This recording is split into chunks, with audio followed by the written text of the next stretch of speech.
The city slept beneath a canopy of muted stars, its sprawling avenues hushed except for the faint clatter of machinery in the workers' quarter. Cloaked in plain linen and a hood pulled low, the Empress moved like a shadow among shadows, her heart thudding with both exhilaration and dread. It was forbidden for her to wander unguarded, forbidden to leave the marble walls of her palace, forbidden most of all to mingle with the people whose lives were ground under the very crown she wore. Yet here she was, following a thin glow at the end of a crooked alley, drawn as though some hidden current carried her feet. The glow was not from a street lamp. Those had been extinguished by decree years ago in the poorer districts to conserve energy for the nobility, but from a handheld flashlight, its beam wavering like a fragile thread of hope in the dark. The source of it lay in a cramped workshop, where scraps of metal and discarded cogs littered the floor. A young man sat hunched over a battered manual, the beam resting on the page as his grease-stained fingers traced the diagrams of gears and circuits. His lips moved silently, as if rehearsing words he had no teacher to utter aloud. She lingered at the threshold, breath caught in her throat. He was not merely reading. He was devouring knowledge with a hunger that pierced her deeper than any accusation her counsel had hurled at her for being too soft, too questioning. Here, in the lowest tier of her empire, someone fought against the empire's own chains by refusing to remain ignorant. He shifted, and the light fell across his face, sharp-boned, eyes weary but alight with determination, the sort of gaze one earns not through privilege, but through perseverance. The wooden plank beneath her foot creaked, and his head shot up. In an instant the light snapped away from the book, aimed instead toward her figure in the doorway. "Who's there?" His voice was steady, though his hand trembled slightly around the flashlight. "I mean no harm," she said quickly, lowering her hood just enough to show her face, though not enough to reveal who she truly was. "I was only passing by." The light, it caught my attention. Suspicion lingered in his stare. He did not recognize her, she realized with a strange flicker of relief. To him she was just another cloaked wanderer, perhaps reckless or desperate. He gestured toward the mess of parts on the bench. "Most passers-by avoid this street. You should too." Her curiosity tugged stronger than his warning. "And yet you remain. Why?" The question seemed to disarm him. His fingers tapped nervously against the flashlight's casing. "Because someone has to learn how these machines work. The manuals are all I could find. If I can understand them, maybe I can fix more than broken gears. Maybe I can change something." The word struck her like a secret confession, meant only for the night. In the palace, her advisors sneered at ideas of reform, insisting the empire thrived as it was. Yet here was a mechanic, unknown and unseen, daring to dream of change with nothing but a flashlight and stolen hours. She stepped inside, the air warm with the scent of oil and iron. He flinched but did not stop her. She let her eyes drift over the clutter. Metal frames of abandoned automata, copper wires coiled like sleeping serpents, fragments of a world yearning to be mended. "You study without a teacher," she said softly. "Does that not feel impossible?" He almost smiled, though bitterness edged it. "Everything worth doing feels impossible until you have no choice but to try."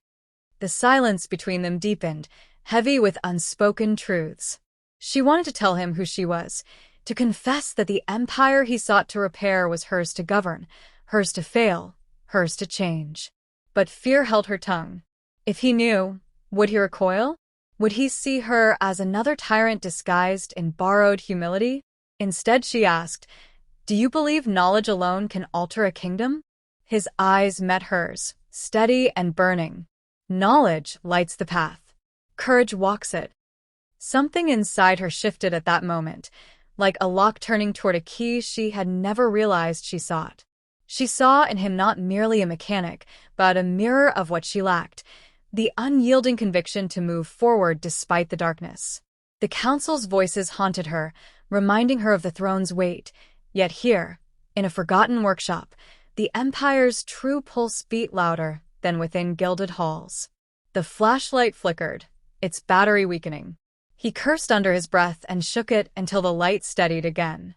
She watched intently, struck by the cruel metaphor it painted. A man forced to study by a dwindling flame while she lived under ceilings of gold chandeliers. Shame pricked her chest, sharp and unrelenting. She reached for words, for some bridge between them, but outside in the distance came the sound of armored boots striking cobblestone. Guards. Her time was slipping away. She drew her hood low once more. I should leave. He did not stop her, only turned back to his book as if the world beyond his page had already judged him unworthy. Yet as she stepped back into the alley, she glanced once more at the narrow glow within. It lingered in her vision long after, burning brighter than any torch at the palace gates. And though she walked away that night, she knew she would return. The empire she had inherited seemed vast and immovable, yet she sensed that its true transformation had already begun, quietly, with one mechanic and his fading flashlight.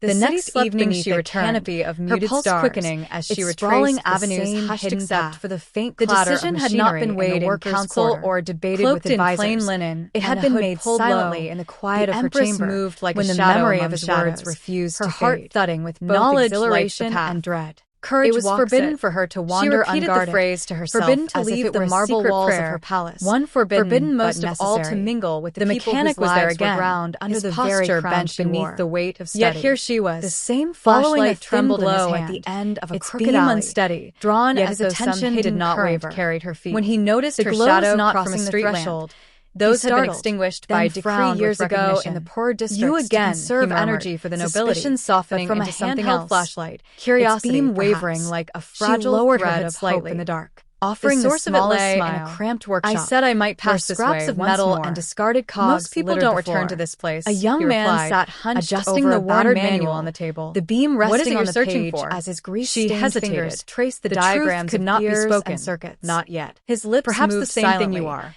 As if rehearsing words, he had no teacher a short to utter aloud. Not mocking, she lingered at the threshold. Breath he gestured to the empty chair. He was not merely reading. If you're determined to stay, knowledge with a hunger that pierced her deeper than any accusation her counsel had hurled at her for being too soft. The word struck her, too questioning, though he meant it figuratively. In the lowest tier of her folding her hands in her lap, fought against their empire's own chains by refusing to remain ignorant. She asked. He shifted the flashlight and the light to illuminate the sketches before him. Sharp ears, pistons, eyes weary, but wiring diagrams etched in faint the sort of gaze one earns not through privilege, most discarded or outlawed after the council restricted mechanical education. And his head invention, say it disrupts the light order. Snapped away from order the book, without progress, aimed instead toward her figure in the doorway. Who's there? Her chest tightened. His voice was steady, decrees though his hands been framed slightly around the flashlight, cloaked in the language of stability. She said yet quickly, hearing the cost of lowering her hood just enough to show her face, workshop revealed not enough to reveal who she truly was. And you, I was only passing by, are willing to risk punishment for this knowledge? Suspicion lingered in his stare. To hers. He did not recognize exhaustion. She realized with nothing compared to what we lose by staying to him. She was just another cloaked wanderer, repairing a generator with tools he barely understood. He gestured towards the mess of parts on the bench. Maybe I can spare others by avoid the street. The words landed heavily, her curiosity tugged stronger than his warning, with the larger wound and yet you remain. Why? She felt the impulse the question seemed to disarm him, to offer comfort. His fingers tapped nervously against the flashlight's casing. Instead, because someone has to learn how these machines carving away the illusion the manuals are all I could build around her. If I can understand them, that followed, maybe I can fix more than broken ritual. Maybe she arrived cloaked in secrecy, carrying no emblem her like a secret confession, only a hunger for the candor she found in his company. In the palace, he showed her diagrams of water ideas of reform, broken automata, insisting the fragments of machines designed to channel electricity. Yet here was a mechanic, unknown and unseen. She asked questions not as a sovereign, but as a student, nothing but a flashlight and stolen hours. He laughed sometimes at her clumsy understanding, the air warm with the scent of oil and iron. His laughter warmed the air more than the flickering beam could. She let her eyes drift over the herself too. Metal though never her true abandoned automata. She spoke of growing up in marble halls where silence was heavier than any chain, world yearning to be decision felt like you study without a narrow edge. She said softly. He listened without judgment, that not feel tilting his head as though piecing together her veiled confessions bitterness into a picture. Everything worth doing feels impossible until you have no choice but to try. Twice, the silence between them distant echo of heavy with unspoken truths, forced to flee into alleys. She wanted to tell him who she was. She returned to find him pale he sought to repair was her patrolman who questioned why he possessed forbidden texts. But fear held her tongue. He smiled through the pain, would he recoil? He would not surrender his dream. As another tyrant disguised while she traced the outlines of a half-built contraption on the workbench. Do you believe knowledge alone can alter a kingdom? If you could complete any design, steady and the flashlight down. Knowledge, its glow haloing his hands. Courage walks it. A machine that carries something light inside her shifted at that moment, no matter how like poor. A lock turning toward so a key no one has to study by a dying torch again. She saw simplicity of the dream nearly broke her. But a mirror of what she lacked. She saw it then not as mechanical ambition, but as to move forward despite the darkness. A refusal to accept that council's voices haunted her, who could see in the reminding her of the throne's weight. She thought of her palace, yet here, gleaming with 100 chandeliers, while the alleys outside drowned in shadow. Louder than within gilded halls, straining his eyes over ink with a light its battery vanish any moment. He cursed under his breath. She wanted to confess until the light steadied again. To tell him she could make his dream possible with a single decree. Cruel metaphor, yet fear coiled within her. A man forced to study by a dwindling flame. Would he believe her heart while she lived under ceilings of gold chandeliers? Would he think her pitying him rather than standing beside him? The tension grew sharper when rumors spread through the palace that thieves had been sighted near the workers' quarter. But outside in the distance, her advisor urged her not to wander, armored boots warning striking cobblestone. But guards. She could not stay away. Her time was slipping away. She told herself she went to learn. Her hood low yet her chest betrayed her. I should leave. She went because the thought of his solitary struggle only turned back to his book as if the world beyond his page had already judged him prepared to leave. Yet as she stepped back into the hand, lightly brushing her sleeve, once more, the gesture was hesitant, within, almost lingered in her vision long after. But it held brighter than any torch at the palace. He asked, his voice low but insistent. And though she walked away that night, no traveler knew she would return. The empire she had inherited asked questions no one else dares. Yet she sensed that its true transformation had followed pressed against her ribs. Quietly, her hood shaded her features, and his fading her flashlight thundered in her ears. She could not reveal the truth, not yet, not when the consequences could ruin him. She forced a smile, brittle but steady. Perhaps I am hiding the same thing you are, a hope that this world might change.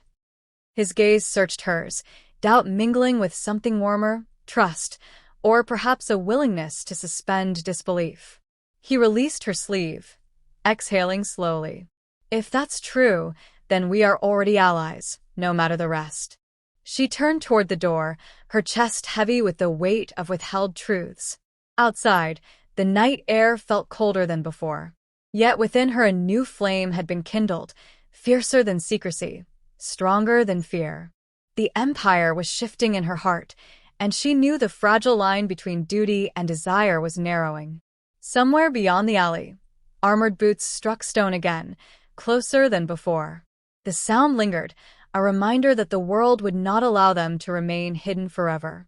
The night of revelation came without warning. She had ventured once more to the dim workshop, drawn by habit and something deeper than habit, only to find the door ajar and the scattered pages of his manual strewn across the floor. He was not there. Panic gripped her throat until a harsh voice outside confirmed her dread. The guards had taken him. They called him a dissenter, a thief of forbidden knowledge. Her world tilted, the fragile balance she had guarded collapsing into urgency. She followed the echo of their boots through the twisting alleys until the procession emerged into torchlight, her mechanic bound and stumbling between armored men. His defiance had not dulled. His chin remained high, though blood darkened his lip. The crowd that gathered watched with a mixture of fear and silent recognition. None dared intervene. The Empress's heart pounded as she pressed herself into shadow, torn between two identities. The sovereign who had decreed law through her council, and the cloaked woman who had listened to a dream of light for all. When they dragged him through the palace gates, she shed her disguise. No more could she linger in half-truths. Her name was the only weapon that could halt his ruin. With trembling hands she threw back her hood, and the guards froze in stunned recognition. Murmurs rippled outward, shock mounting into silence heavy enough to crush stone. "Release him," she commanded, her voice ringing sharper than it had ever sounded in council chambers. The captain hesitated, caught between duty and disbelief. "Your Majesty, this man is charged with sedition." He consorted with restricted texts. "He sought only to learn," she interrupted, stepping forward. The eyes of the crowd bore into her, waiting to see whether she would stand as tyrant or truth. If knowledge is a crime, then our empire itself is guilty, for we survive on the inventions of those we now condemn. Free him. The silence fractured. The captain obeyed, though unease twisted his expression as he cut the ropes from the mechanic's wrists. The young man staggered, stunned, his gaze locking on hers with a mixture of awe and betrayal. In that moment, he understood who she truly was, the Empress who had listened in disguise, the sovereign who had let him speak unguarded. The hurt in his eyes pierced her more sharply than any accusation, yet behind it flickered the same steady determination she had seen by flashlight's glow. Whispers swelled into voices. The people pressed closer, emboldened by the sight of their ruler siding with one of their own. A change pulsed through the air, fragile but undeniable. She lifted her chin, speaking not only to him but to all who watched. This man dreamed of light for every home. I say it is not sedition to dream of such a gift. It is vision. And it is time we stop punishing vision. The crowd erupted, not in cheers, not yet, but in gasps that carried the raw sound of disbelief giving way to hope. Her counsel would rage, she knew. Already shadows of betrayal loomed in her mind. But here and now, she had chosen the path he had named, knowledge lighting the way, courage walking it. Later, within the quiet of the palace, he stood before her unshackled, yet wary. His hands bore marks from the ropes, his jaw set, as if expecting a final deceit. "Why?" he asked, voice hoarse. "Why risk yourself for me?" She did not hide behind pretense this time. "Because you reminded me of what I had forgotten. That power means nothing if it does not lift others. You held a light in the dark when I could not, and it changed me." He searched her face, weighing her sincerity. Slowly, the tension in his shoulders eased. "Then let me help you change more than yourself. Let us build what the Empire forbade." The promise in his words settled like a vow between them.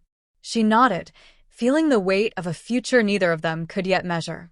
Outside, the city remained divided, chains still tight, the councils still watchful.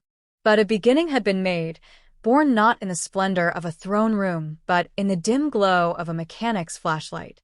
The Empress knew the struggle ahead would demand sacrifices neither had yet imagined. Still, when she met his gaze, she felt the same unyielding flame that had first drawn her through the shadows. Together, they would carry it forward, fragile yet unbreakable, until the Empire itself could no longer deny the light.